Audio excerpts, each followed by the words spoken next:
They keep doing this to Deontay Wilder. Eddie Hearn did it, and a couple of other people did it.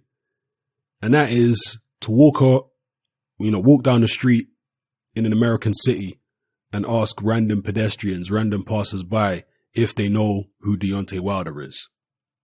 And Tyson Fury does it in this video. I didn't count the number of pedestrians he asked.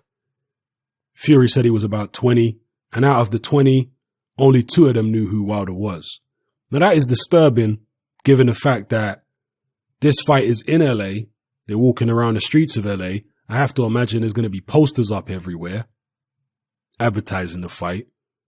Local news is going to be talking about the fight, etc., etc. And I know LA, there's a lot going on in LA. It's not like it's some little backwater town where everybody knows everything that's going on.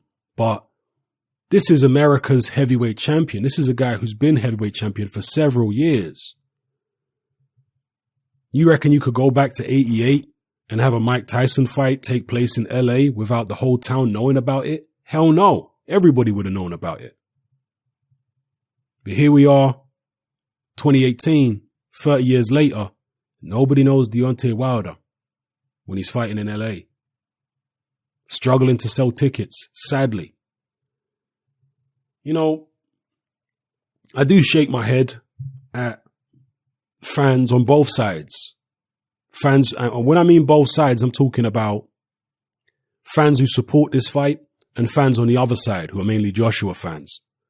I do shake my head at both sets of fans when they're desperate for the event of their rival fighter to fail.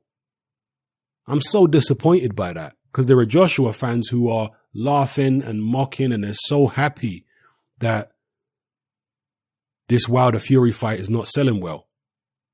Now, I can understand them maybe using it as a tool to beat the Fury or Wilder fans with. I can understand that. But in terms of saying, see, I told you it wouldn't sell well. Joshua's the A side, etc., etc. I can understand that. But why would you want this event to fail? Why would you want this event not to sell? Are you a boxing fan or are you just a Joshua fanboy? And vice versa. You see Wilder fans and Fury fans desperate for Joshua's fights not to sell, not to make money, not to do a lot of pay-per-views, to have drop in attendance figures. Desperate for that. I don't get it.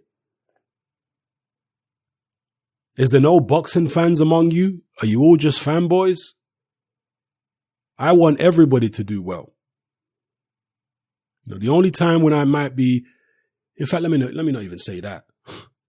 I just want boxers to do well in general. Obviously, I represent the boxing consumer, not just the boxers. I mean, I'm not a professional boxer, but in the sense that I care about the boxers' interests. I care about fighters making money. I care about fighters being treated well. This is something I've been a long time advocate for. But at the same time, I do represent the boxing consumer. And as a boxing consumer, I want value for money. So, of course, I'm going to promote events which I think are of higher quality, more so than events which are not. And when I say promote, I don't mean officially promote, but I mean talk about. Yeah. And this fight right here, Wilder versus Fury, is a very significant fight in the heavyweight division. Tyson Fury is about to try and do something historic. Why wouldn't I want a fight like this to sell well? I'm a boxing fan. I want it to do fantastically well. Because I want this fight to reach as many people as possible so it can inspire the next generation of heavyweights. One of the reasons that the heavyweight division and boxing in general has died in America is because of the vicious cycle. The fact that with the heavyweight division, the Americans haven't had many heavyweights to latch onto. And because they haven't had many heavyweights to latch onto and boxing has become a niche sport, that means that fewer kids are inspired to take up boxing because it's just some niche sport now. Fewer kids are inspired to take it up, and therefore less talent is produced. You have to sell the sport, and selling the sport is by putting on big fights, good fights, and making sure that they spread far and wide in terms of viewership. That's how we ensure for generations to come, we get more and more talent. See, this is what some short-sighted people can't understand about me. When I'm talking about DAZN and fights happening in America and I'm happy about this and happy about that, they say, Hatman, why do you care about that? That's only for people in America. Because I'm a boxing fan. I grew up watching American boxing. Why wouldn't I care about something I grew up watching, enjoying? Some of my favorite fighters of all time, most of them are American. And so to produce that kind of talent again that I grew up in, watching and enjoying watching, the Mike Tysons and the Holyfields and Roy Jones Jr.'s, Pernell Whitaker's, in order to produce the next version of those guys, we need more people in America to take up the sport. We need more kids to be inspired to lace up gloves. That's what we need. So this is why a fight like this is so important.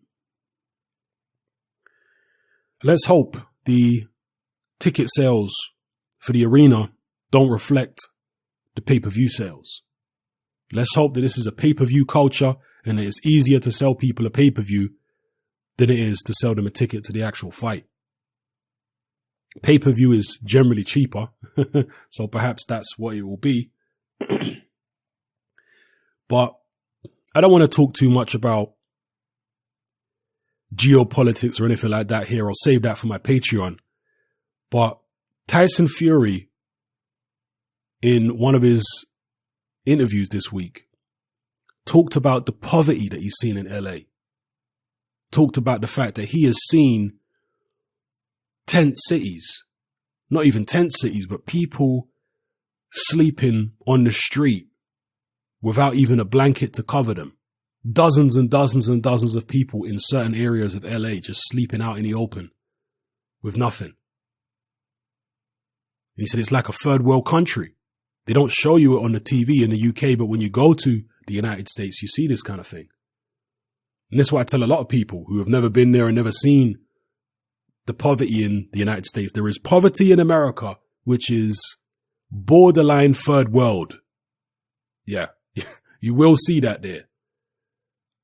And at the same time as you've got this third world levels of poverty in the United States, they're selling pay-per-views for $75. Pay-per-views for a working class sport.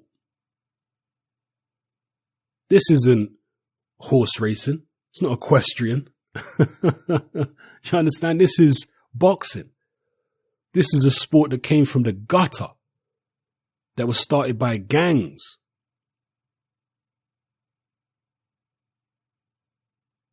In a country where people, probably millions of people, are sleeping on the street in abject third world level poverty, they're selling pay-per-views for $75.